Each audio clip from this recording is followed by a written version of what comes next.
Olá pessoal, então dando continuidade aí no curso Criando Aplicativos Móveis com Delphi, nós chegamos à nossa terceira aula do módulo 4.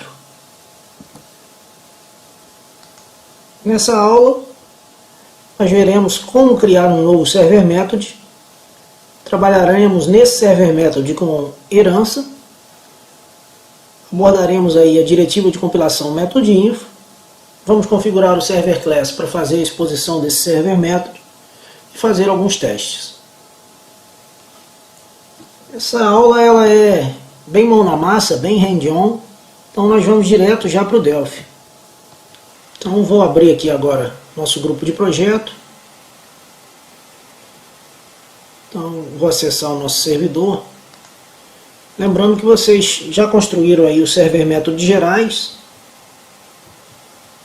que contém aí nele o método getEstabelecimentos, que trata essa parte do estabelecimento, e que eu já mencionei essa parte, né, esse recurso de estabelecimentos será o core aí da nossa API, onde a gente vai empregar o REST, tá? Então, para a gente poder fazer uma espécie de separação, eu vou adicionar nesse projeto um novo Server Method. Como é que a gente vai fazer isso? Lembrando que o nosso Server Method aqui está derivando de um Data Module. Então, vou aqui em File New, Open, Data Module. Já temos aqui o nosso Data Module. Vou chamar esse nosso Data Module de SM, de Server Method, né? Estabelecimentos.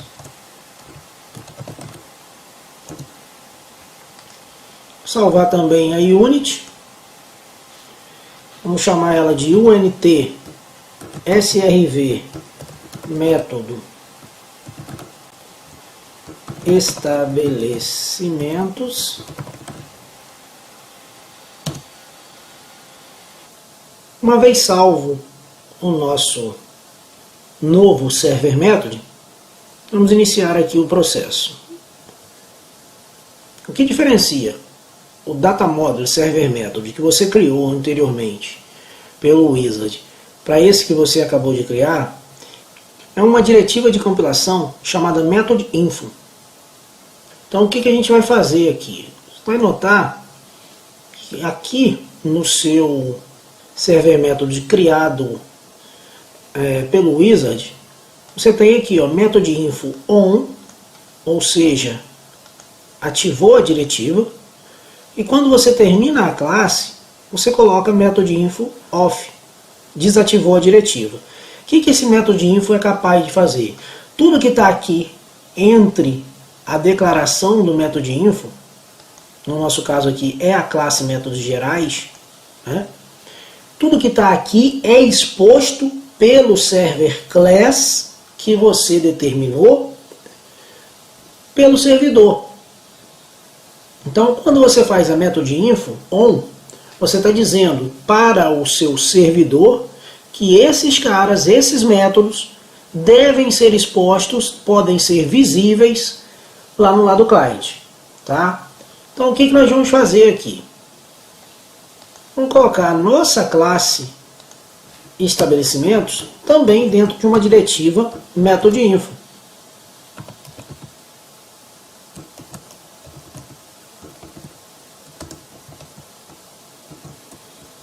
Ao final da classe, nós vamos colocar o encerramento dessa diretiva com o MethodInfo off.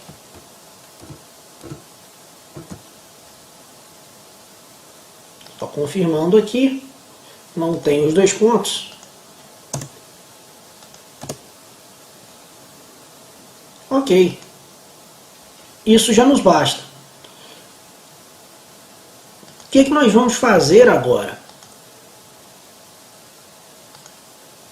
Vamos lá no nosso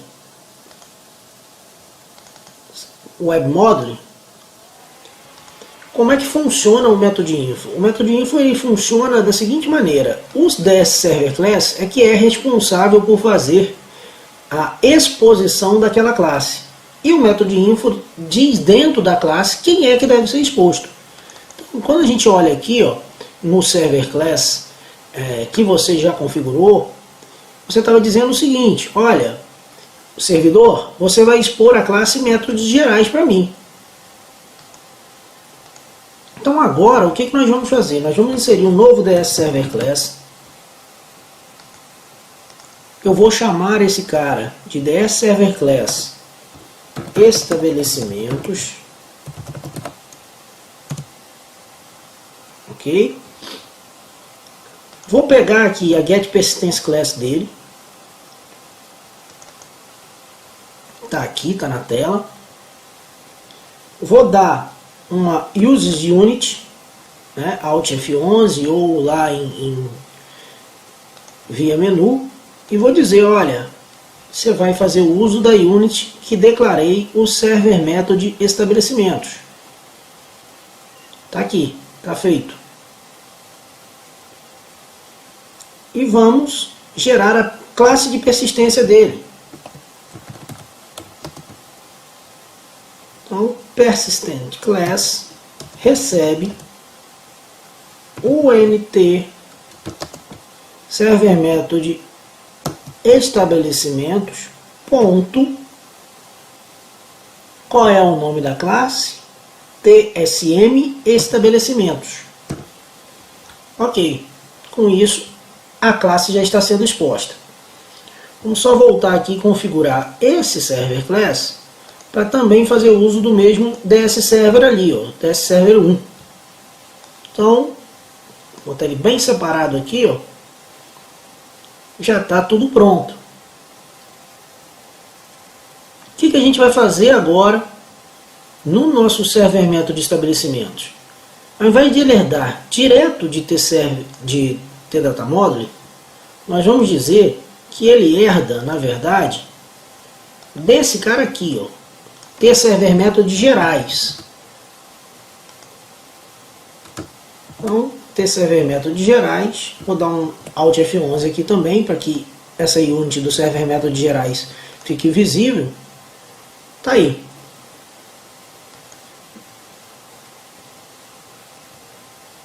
Então, nesse momento, nós já temos tudo pronto. Vou salvar o projeto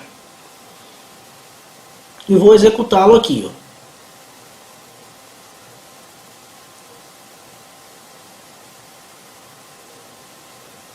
Dá um Open Browse.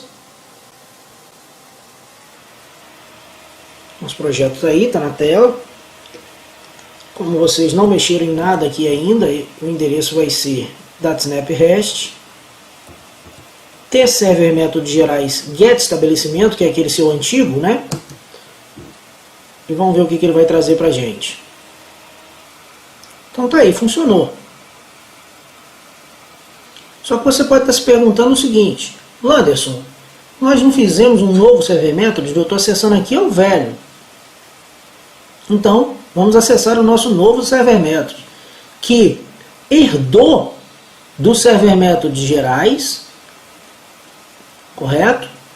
E teoricamente também vai ter nele o server method, o método get estabelecimentos. Então vamos dar uma confirmada aqui. Deixa eu só pegar o nome da classe que a gente usou, né? Foi, ó, TSM estabelecimentos. Então essa é a classe.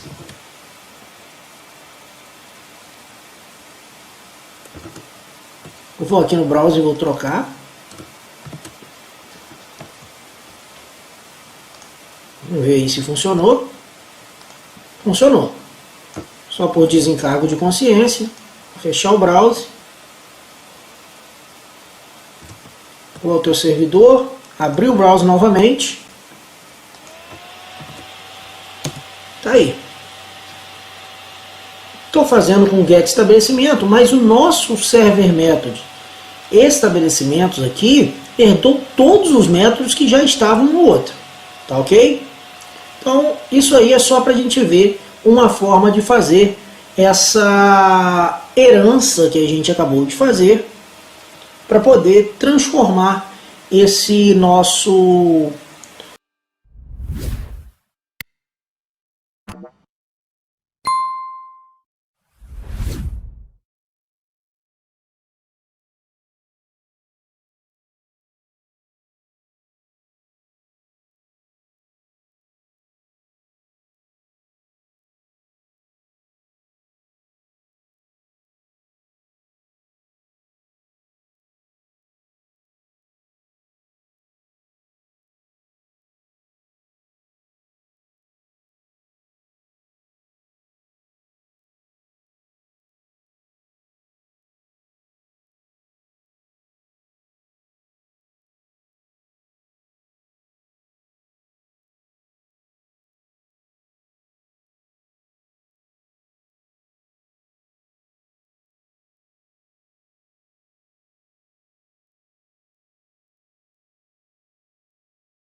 Olá pessoal, então dando continuidade aí ao curso Criando Aplicativos Móveis com Delphi, nós estamos no módulo 4 e entramos agora na segunda aula. Nessa segunda aula a gente vai fechar aí nossos conhecimentos básicos em respeito do REST, passando nessa aula por URI, Resources, Operações e os State Codes. A gente passando por isso aí vai dar conhecimento necessário para a gente formar a nossa base aí do REST e empregar lá no DataSnap. Então essa aula é bastante teórica também, mas extremamente fundamental para que a gente consiga na prática aplicar a arquitetura REST. Então vamos iniciar aí. O que vem a ser o URI? O URI vem de outro acrônimo, né? Uniform Resource Identifier, ou seja, identificador uniforme do recurso. Como eu disse anteriormente, a arquitetura REST ela se baseia no protocolo HTTP e nos recursos, com a aplicação dessas operações do HTTP sobre esses recursos. Então, o recurso basicamente ele tem um nome, que a gente trata na URN, uma localização que a gente trata na URL, a soma disso mais o protocolo de chamada compõe aí o que a gente chama de URI. O recurso ele deve ter um endereço único e não pode haver dois recursos com o mesmo nome sobre a mesma chamada, né, na mesma API. Então, basicamente, a composição de uma URI seria, como exemplo aí na tela, o protocolo HTTP, o seu domínio, o nome da sua API, a versão e o recurso propriamente dito. Então, para a gente poder exemplificar aí o que seria um recurso, o recurso ele pode representar uma coleção, um elemento, um subelemento. Então, vamos supor aqui que nós peguemos aí a nossa lista de participantes do curso e divulgamos ela através de uma API. Então, à medida que eu dou lá um get participantes, ele vai retornar para o requisitante a lista de todos os participantes desse curso. Então, nós vamos entregar para ele a coleção de participantes. Quando eu identifico um participante único, ou seja, me dá o participante de número 6, então ele vai pegar esse identificador e vai trazer apenas o elemento número 6, não mais a coleção inteira. E no caso dos subelementos, um exemplo aí seria, como a gente está fazendo aquela interação lá nos comentários do vídeo, né, da primeira aula, vamos supor que o participante 6, quais sistemas que ele usa? Aí eu poderia ter novamente uma coleção de sistemas e no exemplo aí que eu estou mostrando na tela, eu pedi o sistema 1 dele. Então, na coleção de sistemas do participante número 6, me traga quem é o sistema com identificação 1. Basicamente, isso seria a situação de recursos aí que a gente poder fazer esse entendimento. No nosso servidor aí, que a gente está construindo ao longo do curso, a gente vai tratar especificamente o recurso estabelecimentos. Tá? Então, não vamos mais ali utilizar o get estabelecimentos, atualizar estabelecimentos. Nós vamos fazer as operações de CRUD em cima do recurso estabelecimentos com as operações do HTTP. Conforme eu já havia mencionado, as operações são post, get, put, delete, fazendo aí o CRUD, né? O create, read, update, delete. E aqui hoje eu vou trazer para vocês um exemplo do que vai acontecer. Por exemplo, quando você aplica um post ele cria um novo elemento na coleção. Um exemplo aí, se a gente estivesse usando participantes ou até mesmo estabelecimentos, ele criaria um novo estabelecimento na nossa coleção.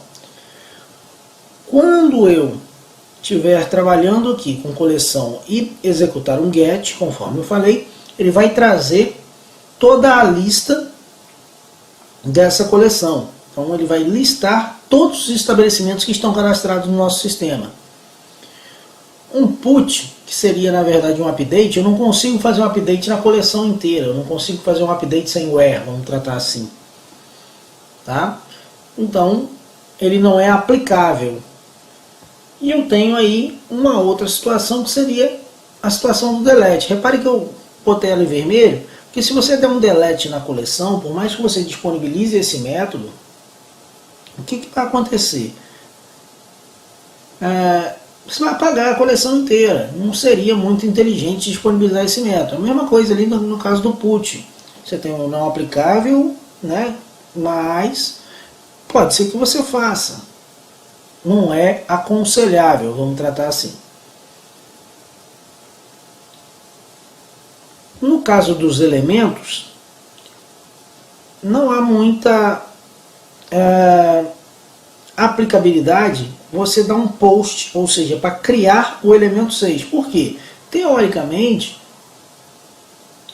as operações aí do verbo HTTP, elas saem do cliente para o servidor. Então, teoricamente, o cara que está fazendo a criação de um elemento, ele não sabe a identificação do elemento, ele não sabe em que requinô que está, vamos tratar aí como requinô, né? Ele não sabe o ID desse elemento na lista. Então eu vou incluir, beleza, inclua aí para mim, mas eu nem imagino qual a numeração que ele tem antes de fazer a inclusão, até porque eu posso ter mais gente tentando incluir, né?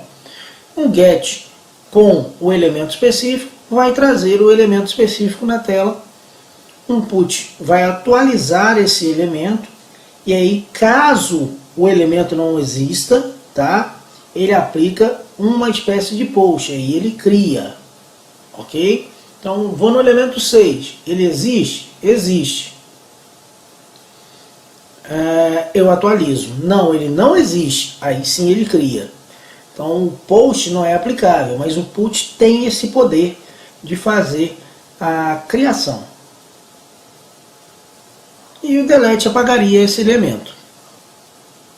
Para cada uma dessas operações, você tem a possibilidade de retorno. O HTTP ele tem umas famílias próprias de códigos. Então, o código 200 significa que foi operado com sucesso. Então, a família do 200 são os códigos da operação ocorrida com sucesso. Então, você tem aí 200 nos gets da vida, quer dizer o quê? Que o get aconteceu ok. Se você está fazendo a criação de um elemento, se você está dando um post, o que ele vai fazer? Ele vai te retornar um 201, que é o created, ou seja, criei corretamente. Quando você tem os erros do lado do cliente, por exemplo, você tem aí as situações da família 400 ocorrendo. Então, se você pega um erro de sintaxe na requisição que você está fazendo, ele te dá um erro 400, que é o quê? Um erro na sintaxe, um bad request. Um 401, perdão, para quando você não é autenticado. 401 para quando você não é autenticado no sistema. 403, quando você está autenticado, mas não está autorizado a fazer a utilização desse recurso com esse verbo, com essa operação. E o 404, que é o not found, ou seja, ele não localizou. E de uma maneira mais geral, você tem o erro do lado servidor, representado na família 500. Esses códigos de erros, os status codes, eles fazem parte aí do protocolo HTTP. Então, caso você queira se aprofundar um pouco mais sobre isso, basta pesquisar status code do HTTP. Ok?